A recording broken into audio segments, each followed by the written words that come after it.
Hello everyone, welcome to this channel. तो आज हम लेके आए हैं लेक्चर नंबर 20 जिसका टाइटल है न्यूक्लियस, और इस लेक्चर में हम पढ़ने वाले हैं प्रीवियस ईयर्स के क्वेश्चंस। और यदि आप पहली बार इस वीडियो को देख रहे हैं, इस चैनल पे नए हैं, तो प्लीज़ इस चैनल को सब्सक्राइब कीजिए और बेल नोटिफिकेशन जो है उस पर क्लिक कर दीजिए, जिससे हर बार आपको नोटिफिकेशन मिल जाए जब तक आपका जेईई में नहीं आ जाता है। तो सबसे पहला क्वेश्चन आपको दिया हुआ है कि प्रोटॉन और अल्फा पार्टिकल्स हैं, उनकी काइनेटिक एनर्जीज का रेशियो पूछा है और आपको रेडियस का रेशियो बताया हुआ है। ठीक, तो हम ये जानते हैं कि जब रेडियस कैलकुलेट किया जाता है मैग्नेटिक फील्ड में चार्ज पार्टिकल्स का, तो रेडियस का फॉर्मूला कितना आता है, R is equal to mv/qb। तो यहाँ पे आपके पास मास है, स्पीड है, चार्ज है, मैग्नेटिक फील्ड है, रेडियस है। तो यहाँ पे आप क्या कर सकते हैं, इस स्पीड को काइनेटिक एनर्जी के टर्म्स में लिख सकते हैं। हम जानते हैं हाफ mv² जो होता है वो काइनेटिक एनर्जी k के बराबर होता है। तो यहाँ पे स्पीड को लिख सकते हैं 2k/m का अंडर रूट। तो स्पीड आप यहाँ चढ़ा दीजिए तो आपको यहाँ पे मिल जाएगा that radius r is equal to m √2k/√m, और यहाँ पे qb √m से ये चला जाता है √m टाइम्स, तो आपको मिल जाता है radius r is equal to √2km divided by qb। ठीक, तो यहाँ से दोनों तरफ स्क्वायर कर देंगे तो आपको मिल जाएगा यहाँ से r² is equal to 2km divided by q² b²। तो यहाँ से काइनेटिक एनर्जी आपको मिल जाएगी q² b² r² divided by 2m। तो यहाँ से आप काइनेटिक एनर्जी की प्रोपोर्शनलिटी बता सकते हैं कि k is proportional to q² r²/m। तो यहाँ से आप काइनेटिक एनर्जीज का रेशियो निकाल सकते हैं। आपको प्रोटॉन और अल्फा पार्टिकल के चार्ज, मास और रेडियस का रेशियो पता है ऑलरेडी। तो यहाँ पे आप लिखेंगे kp/k alpha is equal to, so charge on proton मैं मान लेता हूँ कि वो q है का स्क्वायर, रेडियस जो है दिया हुआ है 2r, दुगनी है रेडियस का स्क्वायर, डिवाइडेड बाय मास मैंने मान लिया प्रोटॉन का m के बराबर है। तो अल्फा पार्टिकल के ऊपर जो चार्ज होने वाला है वो 2q होगा। अल्फा पार्टिकल का जो रेडियस है वो r ही दिया है क्वेश्चन में, और अल्फा पार्टिकल का मास जो है वो 4m के बराबर होने वाला है। ठीक, तो यहाँ से q² r² m², q² r² m² cancel out हो जाएगा। ये 4 से ये 4 आपस में कैंसिल आउट हो जाएगा, नीचे बचेगा 1, ऊपर बचेगा 4। सो 4:1 जो है आपको आंसर यहाँ पे मिल जाने वाला है। 4:1 विल बी योर आंसर। आगे चलते हैं क्वेश्चन नंबर 2 की तरफ, जिसमें दिया है कि प्रोटॉन का न्यूट्रॉन में जो कन्वर्जन होता है उसके लिए इन चारों ऑप्शंस में से कौन सा पॉइंट सही है। तो आप ये बात आपको याद होनी चाहिए कि प्रोटॉन से न्यूट्रॉन का जो कन्वर्जन है ये सिर्फ और सिर्फ न्यूक्लियस के अंदर होता है, बिकॉज वहाँ पे बहुत जो है ज़्यादा स्ट्रॉन्ग न्यूक्लियर फोर्सेस होते हैं, इसलिए इनका कन्वर्जन जो है जो बाहर इम्पॉसिबल सा लगता है वो हो जाता है। ठीक, तो हम इसमें बी ऑप्शन जो है चूज़ कर सकते हैं, possible only inside the nucleus, और कोई भी ऑप्शन इनमें से सही नहीं है। आगे चलते हैं इसमें क्वेश्चन नंबर 3 की तरफ। इसमें दिया हुआ है कि रेडियो एक्टिव सैंपल है, 2 इंडिपेंडेंट प्रोसेसेस के थ्रू वो डिके होता है, आपको इफेक्टिव हाफ लाइफ बतानी है। तो ये जो है पैरेलल डिसइंटीग्रेशन है जी, पैरेलल डिसइंटीग्रेशन।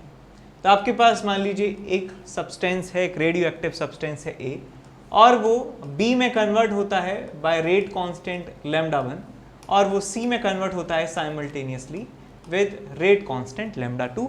तो इन दोनों प्रोसेसेस का इक्विवेलेंट रेट कांस्टेंट का जो फॉर्मूला होता है वो होता है λ is equivalent is equals to λ1 plus λ2। Parallel में जैसे कैपेसिटर्स ऐड होते हैं, इस तरीके से यहाँ पे भी जो रेट कांस्टेंट्स हैं वो ऐड होते हैं, और हम जानते हैं लैम्डा की जो वैल्यू है वो ln2 बाय हाफ लाइफ के बराबर होती है। तो यहाँ पे मैं लिख सकता हूँ ln2 by half life equivalent is equals to ln2 by t half of first process plus ln2 by t half of second process. तो ln2 हट जाएगा, आपके पास बन जाएगा 1/something is equals to 1/something plus 1/something else. तो इसमें से जो अप्रोप्रिएट ऑप्शन है वो सही हो जाएगा। तो ये वाला ऑप्शन बन रहा है, साफ साफ दिख रहा है। ठीक, आगे चलते हैं इसमें क्वेश्चन नंबर 4 की तरफ। इसमें दिया हुआ है कि आपके पास एक रेडियो एक्टिव न्यूक्लियाई है AU गोल्ड, जिसमें नंबर ऑफ न्यूक्लियॉन्स दिए हुए हैं 198 के बराबर है और इसकी हाफ लाइफ दी हुई है 2.7 डेज के बराबर है। एक्टिविटी आपको दी है 1.5, आप एक्टिविटी पूछी गई है कि कितना अमाउंट है 1.5 mg और एटॉमिक वेट दिया हुआ है आपको, तो आपको निकालना है इसकी एक्टिविटी निकालनी है। तो एक्टिविटी का फॉर्मूला हम जानते हैं, एक्टिविटी होता है -dN/dt which is equals to lambda into n, कि रेट कांस्टेंट कितना है और उस समय कितने नंबर ऑफ न्यूक्लियाइज यहाँ पर प्रेजेंट हैं। ठीक, ये एक्टिविटी होती है, इसकी SI यूनिट होती है, बोलो बैकेरल होती है, डिसइंटीग्रेशन पर सेकेंड DPS होती है। तो आप यहाँ पे पहले SI यूनिट्स में एक्टिविटी निकाल दीजिए, फिर हम क्यूरी में भी निकाल सकते हैं एक्टिविटी। तो यहाँ पे आप क्या करेंगे, आप हाफ लाइफ से ln2 divided by half life से आप लैम्डा निकाल सकते हैं। तो डेज को आपको कन्वर्ट करना होगा सेकंड्स में, तो एक दिन में 24 घंटे हैं और एक घंटे में 3600 सेकंड्स हैं। तो यहाँ ये बन गया आपके पास rate constant into number of nuclei present, तो वो आप निकाल सकते हैं 1.5 मिलीग्राम है, तो इसको आप ग्राम में बनाइए, मोलर मास से डिवाइड करेंगे तो मोल्स बन जाएंगे। मोलर मास कितना है 198 और मोलर मास से डिवाइड कर दिया तो ये मोल्स बन गए। मोल्स में एवोगैड्रो नंबर से मल्टीप्लाई करेंगे तो नंबर ऑफ मॉलिक्यूल्स बनेंगे। तो यहाँ पे 6.023 इंटू 6 इंटू 10⁻23 से मैंने यहाँ पे मल्टीप्लाई कर दिया है। तो ये आपके पास एक्टिविटी आई है DPS में और आप इसे बड़ी आसानी से कन्वर्ट कर सकते हैं, किसमें, क्यूरी में कन्वर्ट कर सकते हैं। आपको मैंने थ्योरी वाले लेक्चर में बताया था कि एक क्यूरी का मतलब कितने डिसइंटीग्रेशन पर सेकेंड्स होते हैं। कैलकुलेट कर लेंगे, आपका आंसर आ जाएगा। आगे चलते हैं क्वेश्चन नंबर 5 की तरफ। इसमें दिया है कि टाइम इंटरवल बताना है between 33% decay and 67% decay if half life of the substance is 20 minutes. तो क्वेश्चन में कुछ ऐसा दिया है कि मान लीजिए आपके पास N0 नंबर ऑफ न्यूक्लियाइज हैं और 33% डिके का मतलब है कि आपके पास 0.67 N0 अमाउंट बचा हुआ है और यहाँ से यहाँ जाने में टाइम लगता है, मैंने मान लिया T1 के बराबर, और यहाँ से कितना डिके 67% डिके होने में, यहाँ से 67% डिके होने का मतलब क्या है कि N0 से कितना बचा है 0.33 N0 बचा है और यहाँ पे टाइम लगा है मान लीजिए T2 के बराबर। तो हम ये बात तो समझ गए कि ज़्यादा डिके होने में ज़्यादा टाइम लगा होगा और कम डिके होने में कम टाइम लगा होगा, तो T2 ज़्यादा है T1 से। तो मैं ये T1 निकाल सकता हूँ, फॉर्मूला मुझे पता है T is equal to 1/λ ln N0/N। तो यहाँ से आप पहले वाली इक्वेशन के लिए लगाएंगे तो आपको मिलेगा T1 is equal to 1/λ ln कितना था डिवाइडेड बाय कितना है, कितना है 0.67 N0 है। ठीक, तो आपको T1 की वैल्यू मिल जाती है। ऐसे ही आप दूसरी वाली इक्वेशन के लिए रिजल्ट लगाएंगे तो T2 आपको मिल जाएगा 1/λ ln कितना था और कितना है 0.33 N0। ठीक है, तो आप क्या करेंगे, अब आप इन दोनों इक्वेशंस को माइनस करेंगे। किस में से किसको माइनस करना है, ज्यादा में से कम को माइनस करना है। T2 ज्यादा है T1 से, तो आप यहाँ पे T2 माइनस T1 कैलकुलेट करेंगे और आपको वैल्यू मिल जाएगी। आपको लैम्डा की वैल्यू यदि यहाँ पे रखनी है तो ln2 डिवाइडेड बाय 20 मिनट्स आप ये पुट कर सकते हैं। तो ये लैम्डा की वैल्यू है साहब। ठीक है, ये लैम्डा की वैल्यू यहाँ पुट कर देना, आपको मिल जाएगा ln something minus ln something. और लॉग की ये प्रॉपर्टी होती है log m minus log n is equal to log m by n। तो आप वो प्रॉपर्टी का यहाँ पे इस्तेमाल कर सकते हैं, आपको आंसर जो है मिल जाएगा। ठीक है, तो आगे चलते हैं इसमें क्वेश्चन नंबर 6 की तरफ। क्वेश्चन नंबर 6 में दिया है कि रेडियो एक्टिव सैंपल है, अल्फा डिके जो है उसमें हो रहा है at any time T1 its activity is A। तो T is equal to T1 पे इसकी एक्टिविटी जो है बेटा A के बराबर है और किसी समय T is equal to T2 में इसकी एक्टिविटी जो है A/5 हो चुकी है। तो यहां से यहां आने में कितना समय बीत चुका है, वो टाइम इंटरवल जो है t2 माइनस टी1 के बराबर है। ठीक समझ गए? तो हम इसमें फॉर्मूला लगा सकते हैं कि t2 minus t one is equal to 1 upon lambda और यहाँ आ जाएगा आपके पास ln कितना था डिवाइडेड बाय कितना है। तो यहाँ से आपको मिल जाएगी value ln 5 divided by lambda और ये आ जाएगा आपके पास t2 माइनस टी1। तो यहाँ से आप 1 बाय लैम्डा की वैल्यू निकाल सकते हैं। 1 by lambda is equal to t2 minus t one divided by ln 5। So और 1 अपॉन लैम्डा ही क्या होता है, एवरेज लाइफ होती है, मीन लाइफ होती है। तो वही आपका आंसर आ जाएगा t2 माइनस टी1 बाय ln 5। ठीक है, तो नेक्स्ट क्वेश्चन की तरफ चलते हैं। इसमें दिया है कि रेडियो एक्टिव सब्सटेंसेज हैं x और y। तो एक x है हमारे पास और एक हमारे पास y है। इसमें ओरिजिनल n1 और n2 number of nuclei present थे। तो यहाँ पे इनिशियली में t is equal to 0 instant की बात करूँ तो यहाँ पे n1 नंबर ऑफ न्यूक्लियाइज हैं और यहाँ पे n2 number of nuclei present थे t इज इक्वल टू 0 पे, यानी कि स्टॉप वॉच जब हमने स्टार्ट की है तो इतने नंबर ऑफ न्यूक्लियाइज थे। अब क्या कहा गया है कि half life of x is half of the half life of y। ठीक, काफ़ी अच्छा टंग ट्विस्टर है। तो इसका हाफ लाइफ मैं मान लेता हूँ यदि t नॉट के बराबर है तो इसका हाफ लाइफ कितना होगा बेटा, आधा होगा इसका।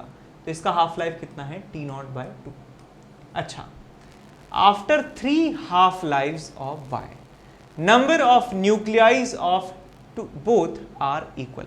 तो यदि मैं 3 हाफ लाइव्स की बात करता हूँ, यदि मैं बात करता हूँ 3 इंटू टी नॉट समय की बात करता हूँ, delta t is equal to t naught, इसकी तो 3 हाफ लाइफ हो गई।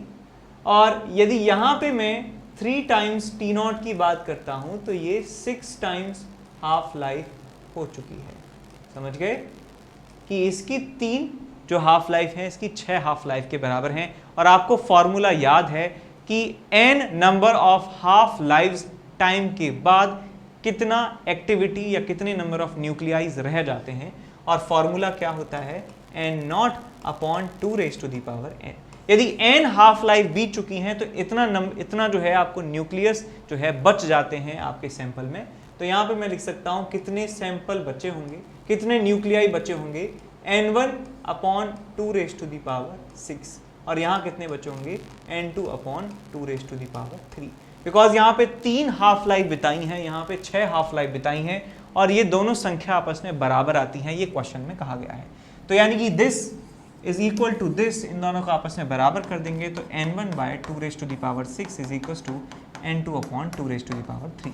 3 से 3 कट जाएगा, आपको मिल जाएगा n1 bye n2 is equals to 8 जो है आपका आंसर आ जाएगा। आगे चलते हैं क्वेश्चन नंबर नेक्स्ट।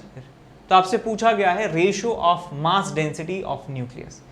तो मैं बताना चाहता हूं कि जितने भी न्यूक्लियसेस हैं उनके साइजेस अलग अलग हैं, सो डज देयर मासेस। तो मास अपॉन वॉल्यूम की बात करें तो डेंसिटी ऑलमोस्ट सबकी कांस्टेंट आती है, बराबर आती है। सारे जो न्यूक्लियसेस हैं वो इक्वली डेंस हैं, तो डेंसिटीज का रेशियो जब भी पूछा जाएगा आंसर आएगा 1:1 सबकी डेंसिटी एक समान है। आगे चलते हैं, इसमें क्वेश्चन नंबर नेक्स्ट दिया हुआ है कि n beta is the number of beta particles emitted. कितने पार्टिकल जो हैं वो खत्म हो चुके हैं, और लेकिन हमारे पास फॉर्मूला होता है कितने पार्टिकल्स बचे हैं। ठीक, तो हम जानते हैं कि कितने पार्टिकल्स बचे हैं इज इक्वल टू कितने थे e raise to the power minus lambda t. अब कितने बचे हैं को माइनस कर दिया जाता है कितने थे, तो आपको मिल जाएगा यदि n को माइनस कर दिया जाता है n नॉट में से तो आपको मिल जाता है n बीटा कि कितने खत्म हो चुके हैं, कितने डिस्ट्रॉय हो चुके हैं, कितने खत्म हो चुके हैं, ये आपको चीज़ मिल जाएगी n नॉट माइनस n से। तो यहाँ पे n नॉट को कॉमन ले लीजिए तो आपको मिल जाएगा 1 minus e raise to the power minus lambda t. तो इनिशियली आपको दिया हुआ है कितना है, 1 ग्राम की बात की जा रही है, तो आप इस ग्राम के क्या कर लीजिए, नंबर ऑफ मॉलिक्यूल्स बना लीजिए। सो 1 ग्राम आपके पास सब्सटेंस है, मॉलिक्यूलर वेट कितना है आपके पास 24 है, और ये बन गया आपके पास मोल्स, और यहाँ मल्टीप्लाई कर दीजिए 6 इंटू 10⁻23, 6.023 इंटू 10⁻23, और यहाँ पे आ जाएगा आपके पास 1 minus e⁻ minus lambda t. तो यहाँ पे लिख सकता हूँ minus of ln2 by half life is 15 into time कितना लग रहा है 7.5 घंटे। तो आप ये वाला एक्सप्रेशन सॉल्व कर लीजिए, आपको आपका रिजल्ट जो है मिल जाएगा। आगे चलते हैं क्वेश्चन नंबर नेक्स्ट। इसमें दिया है कि एक पीस ऑफ वुड है और उसको काटा गया है, फ्रेशली कट है, और उसमें जो एक्टिविटी पाई जाती है वो 20 डिसइंटीग्रेशंस पर सेकेंड है, 20 डिकेज पर मिनट आपको मिलते हैं एक फ्रेशली कट वुडन पीस में से। अब कहा जाता है कि एग्जैक्ट सेम साइज का जो पीस है एक म्यूजियम में रखा है और वो काफ़ी ज़्यादा पुराना है, और उसमें जो एक्टिविटी पाई जाती है वो कितनी है 2 डिकेज पर मिनट, और हाफ लाइफ बताई जाती है कि कार्बन की इतने ईयर्स है। तो आपको बताना है कि जो म्यूजियम में जो पीस रखा है उसकी एज कितनी है। तो देखो बेटा, जैसे जैसे एज बढ़ती जाती है जो कार्बन होते हैं उनकी संख्या भी कम होती जाती है, और हम जानते हैं कि जितना कम नंबर ऑफ न्यूक्लियाइज आपके पास होंगे उतना ही कम आपको एक्टिविटी मिलने वाली है, बिकॉज एक्टिविटी जो है वो होती है लैम्डा इंटू एन के बराबर। Activity is proportional to number of nuclei present. तो यदि कम कार्बन होगा तो कम आपके पास एक्टिविटी मिलेगी, ज्यादा कार्बन होगा तो ज्यादा एक्टिविटी मिलेगी।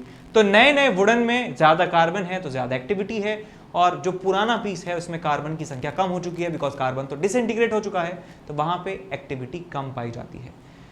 तो एक्टिविटी कितने से कितनी हो गई, हम कह सकते हैं कि एक्टिविटी नए की होती है 20, और यदि उसको हमने पुराना कर दिया, मान लीजिए आपने t ईयर्स या x ईयर्स मान लेते हैं, x ईयर्स आपने उसको पुराना कर दिया, उसको छोड़ दिया एक नए कटे हुए वुड को, तो उसकी एक्टिविटी जो है वो रह जाती है 2 के बराबर।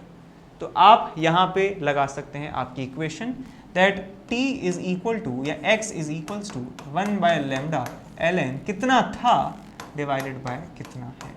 ये रिजल्ट आप यहाँ पे इस्तेमाल कर सकते हैं। लैम्डा की value ln2 by t half यहाँ पे इस्तेमाल कर सकते हैं, तो आपको x की वैल्यू मिल जाएगी 1/ln2 by t half. t half कितना है 5730 years into ln of 10।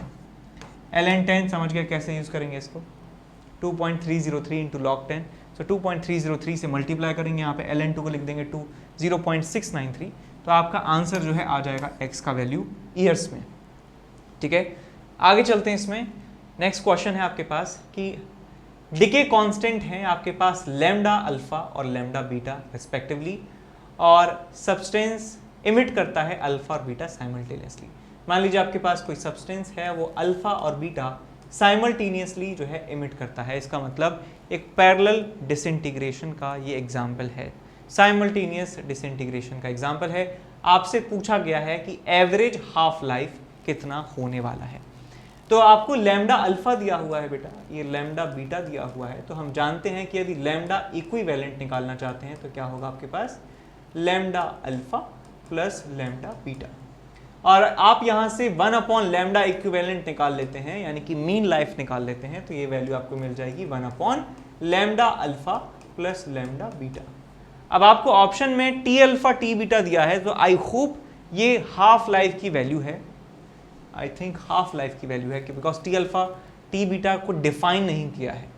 So I think जो है इस क्वेश्चन में कुछ प्रॉब्लम है, कुछ आपको इन्फॉर्मेशन नहीं दी है। जब नया क्वेश्चन आएगा तो आपको प्रॉपर इन्फॉर्मेशन दी जाएगी कि लैम्डा कि ये टी अल्फा टी बीटा क्या है। तो आपका ऑप्शन यदि लैम्डा अल्फा लैम्डा बीटा की टर्म्स में दिया जाए तो आप उसे टिक कर देंगे, इसमें से तो कोई दिख नहीं रहा है। और यदि मान लेते हैं कि इसको ये हाफ लाइव्स हैं, तो हाफ लाइव्स की टर्म्स में इसको लिख के देखिए तो आपको क्या मिलेगा, यहाँ से तो कुछ नहीं मिलेगा आपको, और ln की टर्म यहाँ पे आपको मिलने वाली है, क्योंकि लैम्डा अल्फा को लिखेंगे आप ln2 by t half of alpha, और लैम्डा बीटा को लिखेंगे ln2 by t half of beta, तो नीचे ln2 तो बचेगा ही बचेगा।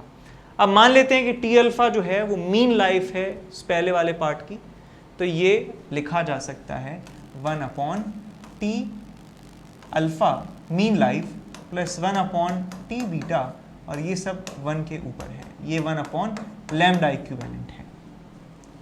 तो ये वैल्यू अब आपको मिल जाएगी t alpha t beta upon t alpha plus t beta. तो ये 1/लैम्डा इक्विवेलेंट की वैल्यू है, विच इज मीन वैल्यू, पूरी रिएक्शन का mean value t alpha t beta divided by t alpha plus t beta. C option आपका सही आ जाएगा, और यहाँ पे टी अल्फा का मतलब है mean life of first reaction, और टी बीटा का मतलब है mean life of second reaction. तो देखते हैं आंसर क्या है इसका।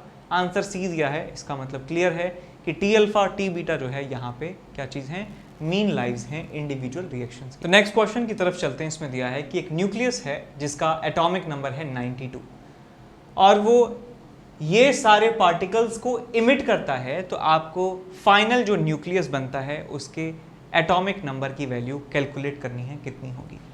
तो यहाँ पे सीक्वेंस से कोई फर्क नहीं पड़ेगा, आप सारे इन पार्टिकल्स को एक साथ डिके करवा दीजिए, चाहे एक के साथ एक एक करके डिके करवाइए, तो कोई फर्क आपको यहाँ पे नहीं मिलेगा। तो यहाँ पे अल्फा कितने हैं गिन लीजिए, 1 2 3 4 5 6 7 8 अल्फा पार्टिकल हैं, यानी कि 8 × 2He4, ये आपको माइनस करना है हमारे इस जो पेरेंट न्यूक्लियाई है इसके एटॉमिक नंबर में से, इसमें से। और बीटा माइनस की बात करें तो 1 2 3 4 बीटा माइनस हैं, यानी कि 4 टाइम्स 1E0 जो है आपको यहाँ पे ऐड करना है। बीटा माइनस डिके जब होता है तो नंबर ऑफ जो z है, z जो है वो इंक्रीज हो जाता है 1 से, और आपको यहाँ दिया है 2 बीटा प्लस जो है इमिशन हुए हैं, so minus of 2 times 1E0। तो यदि मैं टोटल z की बात करूं कि z में से क्या क्या उड़ेगा, सो -8 × 2 -16 प्लस 4 × 1 प्लस 4 -2 × 1 -2, तो ये आपके पास ओवरऑल जो है -16 -2, तो ये -14 जो है आपको रिजल्ट यहाँ पे मिलेगा -14।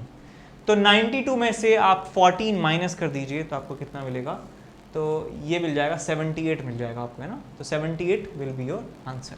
आगे चलते हैं नेक्स्ट क्वेश्चन की तरफ। इसमें दिया है कि आपके पास 3 सब्सटेंसेस हैं A, B और C, और उनके हाफ लाइफ्स दिए हुए हैं T half of A ratio T half of B ratio T half of C, और यही आपसे पूछा गया है, और आपको ग्राफ दिया हुआ है ln_r, R का मतलब यहाँ पे एक्टिविटी से है, और यहाँ पे T आपको दिया हुआ है, ठीक। वैसे यहाँ पे R आप इनको डिफाइन करना चाहिए था, लेकिन ये एक्टिविटी है ना, R लिख दिया है पहला एक्टिविटी, लेकिन और R ही लिख देना चाहिए था।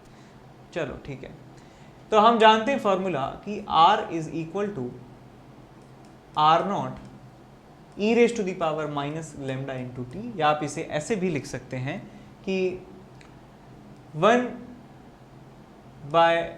1/लैम्डा t इज इक्वल्स टू 1/लैम्डा, और यहाँ जाता है आपके पास ln, कितना था और कितना है। तो इस ln/r0 को आप लिख सकते हैं कि यहाँ से आप लिख सकते हैं lambda into t is equals to ln_r0 minus ln of r। तो यहाँ से आपको ln_r मिल जाता है, ln_r जो हमें y एक्सिस पे चाहिए, is equal to minus of lambda into t plus ln of r0। अब ध्यान से घूर के देखिए इस इक्वेशन को कि ये यदि मैं इस क्वांटिटी को y मान लेता हूँ, ये y है, और ये एक कांस्टेंट है, इसको c मान लेता हूँ, ये x एक्सिस पे है, इसको x मान लेता हूँ, तो ये क्या हुआ आपका, ये हो गया आपका स्लोप। तो यानी कि इस ग्राफ का जो स्लोप है वो हमें देता है, बिकॉज तीनों लाइंस की स्लोप नेगेटिव हैं, तो यहाँ पे माइनस को मैं इग्नोर कर देता हूँ, तो इनके मैग्नीट्यूड्स ऑफ स्लोप आपको देते हैं रेट कांस्टेंट की वैल्यू, यानी कि लैम्डा आपको मिल जाएगा इनके स्लोप से। तो lambda a is to lambda b और लैम्डा c, इनकी यदि बात करें तो a लाइन है ये, इसके स्लोप की बात करें तो y/x 6/10 आपको मिल जाएगा a के लिए 6/10, b की बात करें तो b का स्लोप आपको देखना है, तो इसके लिए y 6 है और x जो है 5 है, तो ये आप यहाँ लिख सकते हैं 6/5। और यदि हम c की बात करें तो y है 2 और ये है 5, तो 2/5 यहाँ पे आप लिख सकते हैं। अब लैम्डा का रेशियो आपको आ चुका है, तो आप हाफ लाइफ का रेशियो बता सकते हैं कि half life is equal to ln2 by lambda. तो यहाँ से मैं कह सकता हूँ कि जो लैम्डा का रेशियो है उनका रेसिप्रोकल ही हाफ लाइफ्स का रेशियो होगा। तो हमें जो रिक्वायर्ड रेशियो है t half of a is to t half of b is to t half of c, ये आपको मिल जाएगा इनका उल्टा, यानी कि 10/6, 5/6 एंड 5/2। अब आप इनको 6 से मल्टीप्लाई कर दीजिए और 5 से इनको डिवाइड कर दीजिए, तो 5 से उड़ा देते हैं, 5 दूनी 10, 1, और आप इनको 6 से भी मल्टीप्लाई कर देंगे तो 6 हट जाएगा, 6 हट जाएगा और ये 2 हट जाएगा, 3 बच जाएगा। सो 2:1:3 जो है आपका आंसर आपको मिल जाएगा, 2:1:3। आगे चलते हैं क्वेश्चन नंबर नेक्स्ट। इसमें दिया है कि एक रिएक्टर है और वो सारी की सारी एनर्जी को कन्वर्ट कर देता है, all given mass into energy, सारे मास को कन्वर्ट कर देता है एनर्जी में, और ये 10⁹ वॉट के पावर लेवल पे ऑपरेट होता है। तो आपको मास बताना है फ्यूल का जो 1 घंटे में कंज्यूम होता है। ठीक, सवाल देखिए कि इसकी आउटपुट पावर कितनी है। 100% एफिशिएंसी क्वेश्चन में दी है। कैसे पता चला कि all the given mass into energy, जितना भी मास है उसको एनर्जी में कन्वर्ट कर देता है, और वो एनर्जी का रेट कितना है 10⁹ वॉट, यानी कि 10⁹ जूल इन 1 सेकेंड। तो यानी कि मैं यदि 1 सेकेंड का हिसाब लगाऊं, यदि 1 सेकेंड का हिसाब हम लगाते हैं इन 1 सेकेंड, कितनी आपको एनर्जी मिल रही है 10⁹ जूल आपको एनर्जी मिल रही है। तो आप देखिए बेटा कि 1 घंटे में कैलकुलेशन आपको करनी है फ्यूल की, तो 1 घंटे में पहले एनर्जी निकाल लीजिए कितनी जाएगी। तो इन 1 आवर आप पहले कैलकुलेट करिए कि रिएक्टर कितनी एनर्जी देगा, और उतनी ही एनर्जी जो है हमें फ्यूल से जनरेट करवानी है, तो हमारा आंसर आ जाएगा। सो 10⁹ में आप मल्टीप्लाई कर दीजिए 1 घंटे से। 1 घंटा का मतलब होता है सेकंड में कितना होता है भाई, 1 घंटे में 3600 सेकंड्स होते हैं। तो इतना जूल एनर्जी की आवश्यकता होगी हमें देने की थ्रू द फ्यूल, और इतनी एनर्जी रिएक्टर हमको दे देता है। तो मास हमें बताना है कितना जाएगा, और क्या दिया हुआ है, और it operates the power level this and mass of the fuel consumed per hour in the reactor will be। मास के बारे में क्या इंफॉर्मेशन है, अच्छा कुछ नहीं दिया है। तो हम समझ गए कि जो mc² जो है, mc², जो आइंस्टाइन की इक्वेशन है mc² एनर्जी, इसको आपको इक्वेट करना है 10⁹ इंटू 3600। तो आपको आंसर जो है यहाँ पे मिल जाएगा मास का इन SI यूनिट। तो यहाँ पे आपको m इन kg मिलने वाला है 10⁹ इंटू 3600 डिवाइडेड बाय 3 इंटू 10⁸ का स्क्वायर। ये आपको आंसर इन kg मिल जाएगा। आपसे क्या किसने पूछा है, आपसे ग्राम में पूछा है, तो आप 1000 से इसको मल्टीप्लाई कर देंगे तो आपका आंसर ग्राम में भी आ जाएगा। तो नेक्स्ट क्वेश्चन की तरफ चलते हैं। इसमें दिया है कि 2 न्यूट्रॉन्स हैं, फ्यूजन करते हैं, हीलियम का न्यूक्लियस बनाते हैं, एनर्जी बतानी है इस प्रोसेस में कितनी लगेगी। तो न्यूक्लियर रिएक्शन हो कोई सी भी, 1H2 और 1H2 मिलके बना रहे हैं 2He4, और इस प्रोसेस में एनर्जी निकल रही है। और एनर्जी को कैलकुलेट करने का जो फॉर्मूला होता है सारी न्यूक्लियर रिएक्शंस के लिए कि बाइंडिंग एनर्जी ऑफ प्रोडक्ट जो होती है, टोटल बाइंडिंग एनर्जी जो प्रोडक्ट है उसमें से आप माइनस कर दीजिए बाइंडिंग एनर्जी ऑफ रिएक्टेंट, तो आपको जो है उस रिएक्शन में प्रोड्यूस होने वाली एनर्जी Q वैल्यू जो है वो आपको पता चल जाएगी। लेकिन क्वेश्चन में आपको दिया हुआ है कि बाइंडिंग एनर्जी पर न्यूक्लियन, यानी कि एक न्यूक्लियन की एनर्जी, ये न्यूक्लियन जानते हैं सब लोग, ये जो 2 न्यूक्लियंस हैं उनमें से एक न्यूक्लियन के हिसाब से एनर्जी दी हुई है। हीलियम के लिए अलग है, ड्यूट्रॉन के लिए अलग है। तो प्रोडक्ट कौन है, हीलियम। हीलियम में कितने हैं, 4 न्यूक्लियन।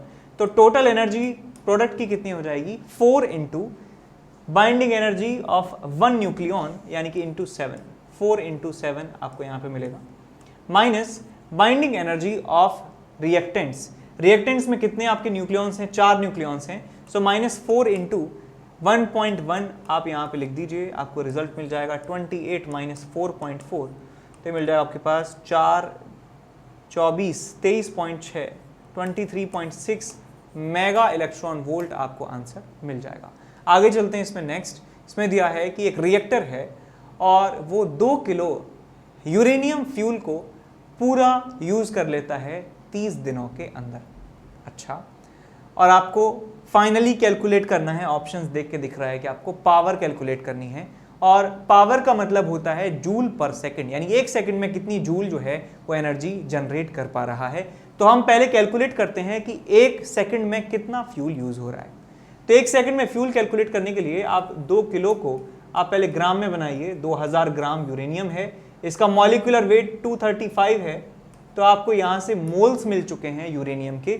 मोल्स को आप मल्टीप्लाई करेंगे 6.023 इंटू 10⁻23 से, तो आपको नंबर ऑफ मॉलिक्यूल्स मिलेंगे यूरेनियम के, और नंबर ऑफ मॉलिक्यूल्स ये 30 दिनों में है, और 30 दिनों को आप कन्वर्ट कीजिए एक सेकंड में, तो आप यहाँ पे डिवाइड कर सकते हैं। यदि 30 दिनों में इतने हैं तो एक सेकंड में कितने होंगे, तो 30 दिन पर दिन के हिसाब से आ गया, एक दिन में 24 घंटे, एक घंटे में 3600 सेकेंड्स। तो ये आपको मिल चुका है फ्यूल का amount, number of nucleons that are being used per second in this nuclear reactor. और दिया हुआ है कि एक फिजन में इतना एनर्जी निकलता है, तो हम कह सकते हैं कि हमारा पूरा फ्यूल है, पूरे फ्यूल में एक सेकंड में इतने न्यूक्लियॉन्स हैं। एक न्यूक्लियॉन कन्वर्ट होता है, डिके होता है, और कह सकते हैं क्या हो रहा है कि फिजन हो रहा है उसका। तो इस नंबर ऑफ न्यूक्लियॉन्स में मल्टीप्लाई कर देंगे हम इस 200 मेगा इलेक्ट्रॉन वोल्ट को, मेगा इलेक्ट्रॉन वोल्ट को, और मेगा इलेक्ट्रॉन वोल्ट को आपको कन्वर्ट करना होगा जूल में। कैसे करेंगे कन्वर्ट, तो 200 मेगा इलेक्ट्रॉन वोल्ट जो है बेटा, इसको आप लिखेंगे 200 इंटू 10⁻6 इंटू 1.6 इंटू 10⁻⁻19 जूल। ये आप यहाँ पे पुट करेंगे तो आपका आंसर जो है मिल जाएगा आपको जूल पर सेकंड में। आपको वॉट में वैल्यू मिल जाएगी पावर की, लेकिन आपको निकालना है मेगा वॉट में, तो आप क्या करेंगे 10⁻6 से डिवाइड कर देंगे, आपका आंसर मेगा वॉट में भी मिल जाएगा। हेलो बच्चों, जो 11th से 12th मूविंग स्टूडेंट्स हैं और जो इस साल IIT JEE एडवांस क्रैक करना चाहते हैं बच्चों, उनके लिए बहुत ही बेहतरीन बैच स्टार्ट होने वाला है अनअकैडमी पे, इवॉल्व बैच, जो कि 7 अप्रैल से स्टार्ट हो रहा है। यानी कि JEE 2022 में जिनको अपना एग्ज़ाम देना है उनके लिए बैच है, ठीक है बच्चों। और इस बैच में पढ़ाने वाली जो टीम है वो कोटा की टॉप फैकल्टीज़ की टीम है, ठीक है ना। सभी टीचर्स कोटा की टॉप फैकल्टी हैं, और इस साल यानी कि इस करंट ईयर में इस टीम ने बेस्ट रिजल्ट दिए हैं, और ये अनअकैडमी की नंबर 1 टीम है बच्चों। तो मैं आपको यही कहूँगा कि ये बैच आपके लिए बहुत ही बेनिफिशियल है, और जब भी आप इसको सब्सक्राइब करोगे तो NKC सर लाइव करके कोड डालना मत भूलिएगा, उससे आपको 10% का डिस्काउंट मिलेगा, ठीक है बच्चों। जल्दी से जल्दी इस बैच को ज्वाइन कर लीजिए, ये आपके लिए बहुत ही बेनिफिशियल प्रूव होगा।